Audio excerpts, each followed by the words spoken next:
Hello guys, hello kapatid, kumusta, kumusta, what's up yo. Ayan mga kaibigan, saya-saya namin dito mga kaibigan. Nagpapalamig po kasi mainit po kasi yung araw mga kaibigan, kaya kailangan po nating magpalamig. Diba? Kailangan natin maligo sa dagat. Sabi nga nila mga kaibigan, ang dagat po ay maganda raw po sa ating katawan. Kung tayo man po ay may iniinda pong trangkaso, ay dagat po ay mabisa pong pagtanggal ng trangkaso mga kaibigan. So tayo na. Ano pang hinihintay nyo? Tara, samahan nyo po kami sa amin pong pagtampisaw sa karagatan po ng Mar Beach dito po sa Lapu-Lapu area mga kapatid. Diba? Habang naliligo tayo, kain-kain tayo ng snacks, dala-dala tayo ng makakain para di tayo magutom. Diba? Ganda ng lakad niya, parang hindi parang nakalutang lang mga kapatid. Pero mababaw lang yan, hanggang dibdib lang yan mga kaibigan. Mayroon siyang mga lumot sa sa magandang tirahan ng mga isda. Mga lumot na yan, hindi naman yan marumi mga kaibigan, mga kapatid, mga followers, mga subscribers natin dyan. Masaya po, malinaw po yung mga karagatan, maliwalas po, walang alon, walang ulan, di mainit.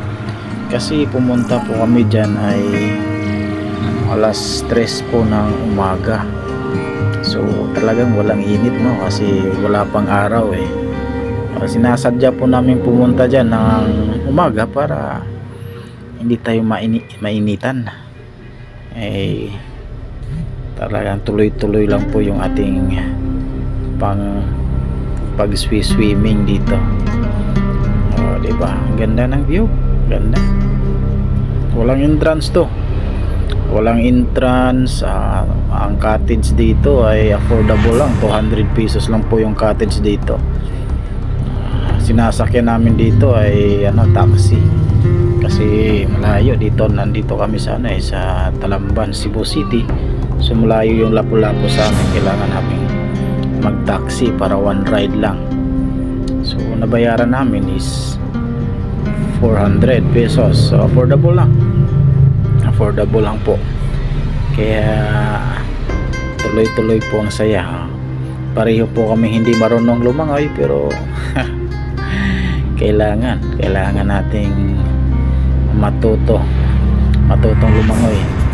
Pero ako hindi ako marunong lumangoy Kaya enjoy na lang ako dito sa dagat na hanggang dibdib. Kung gusto mo naman pong pumunta ng isla ay magrenta lang po kayo ng bangka. Mayroon naman pong bangka na pwedeng rentahan. Affordable din po yung bangka na pwedeng rentahan. Kaya tuloy-tuloy lang po. Tuloy-tuloy lang po yung saya. Diba? See, parang tayo parang pawikan. Yan po yung swimming ng hindi marunong lumangoy. Konting konting galawan lang, mapapagod agad. Hindi tayo marunong lumangoy mga kaibigan kaya nagpa-practice pa tayo. Sana matuto, pero parang wala na tayong chance matuto kasi matanda na tayo. Dito na lang tayo sa mababaw. Diba? Parang